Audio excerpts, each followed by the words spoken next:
The game of tarot. These cards may be used like the ordinary packs for games as well as for divination, and it may be as well to give the general rules and mode of play.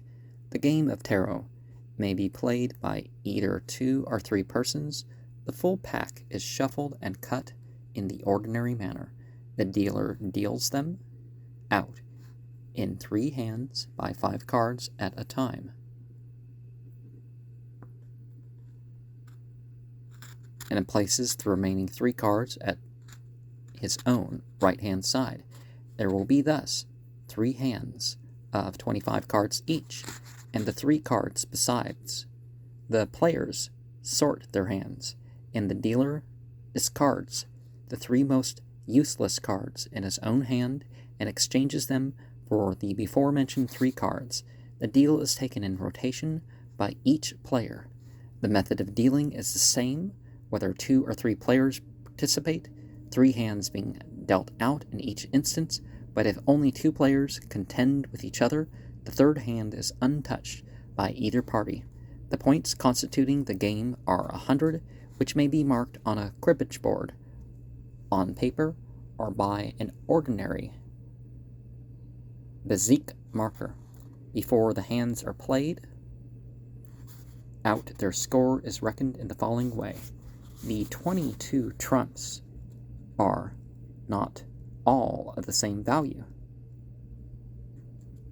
21 to 17, so the star to the universe, are called the 5 greater trumps.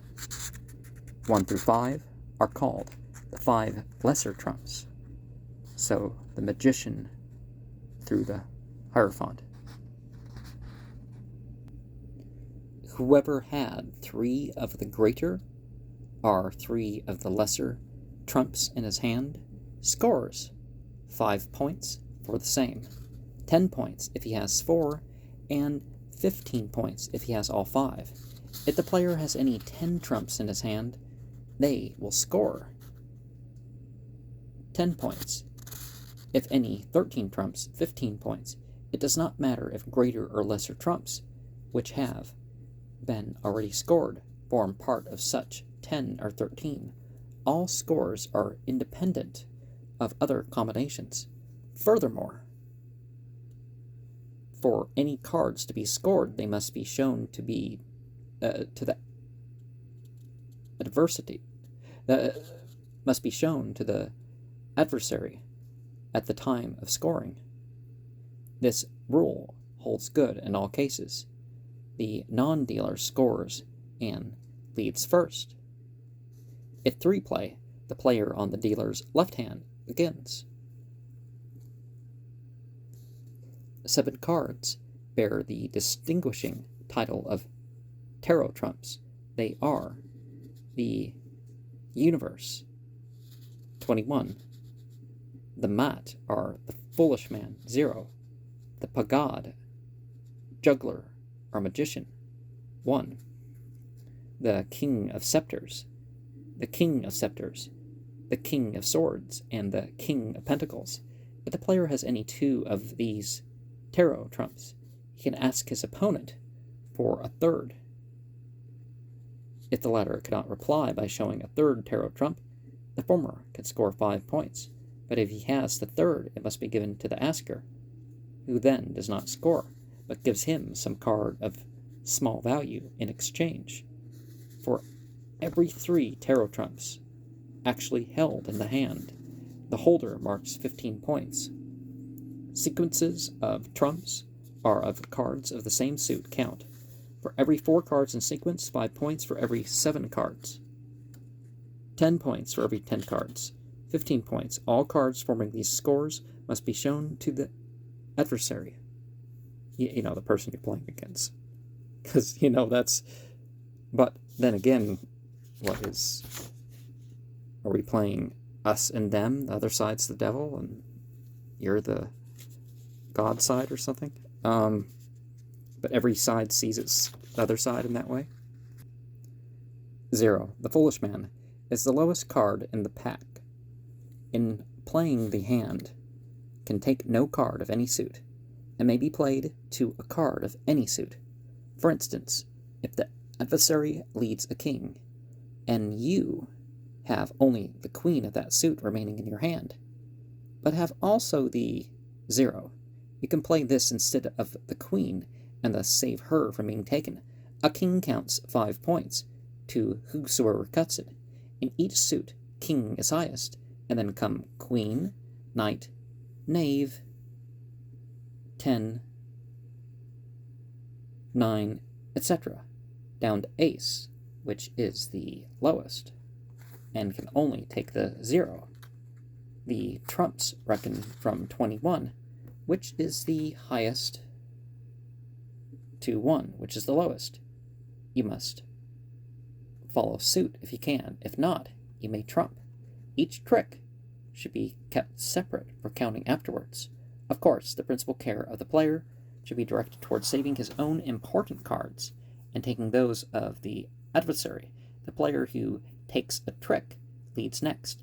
When the hand is played out, the tricks on either side are counted as follows. For every trick in which there is a tarot trump, 5 points, 0 counts to its original possessor, while the pagade, 1, counts to the player who takes it. For every trick with a queen, 4 points with a knight, 3 points with the knave, 2 points for every other trick, 1 point. At the end of each hand, the point is made by each player or added up separately. The lesser is taken from the greater, and the only excess point of the more fortunate player are scored. The same is done in each hand, and the player who, in this way, first reaches 100 points, or over the final hand, wins the game. And this is the points scored in each hand.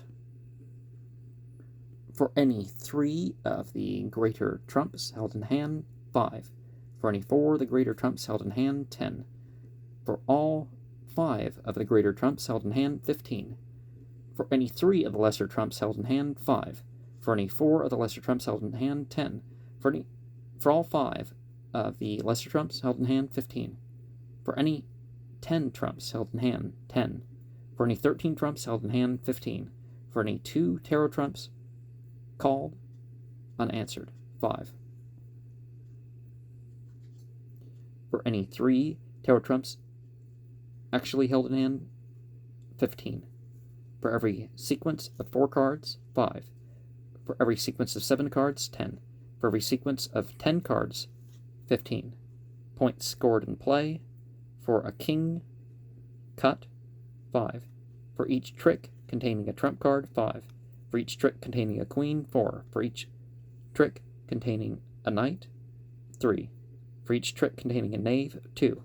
For every trick of 2 plain cards, 1. The 1s through 10s. For my reader's convenience, I appended to table 2 of the points which can be scored. That's what we just went over. If 3 players contend, of course, a 3rd player will form an additional factor in the game. Then, when the 3 compare their various scores in the same hand, only he who has the most should score, and then only the amount by which he exceeds the player who comes second. The other players do not score at all, and so wonder why the whole Go Fish thing became the more popular game.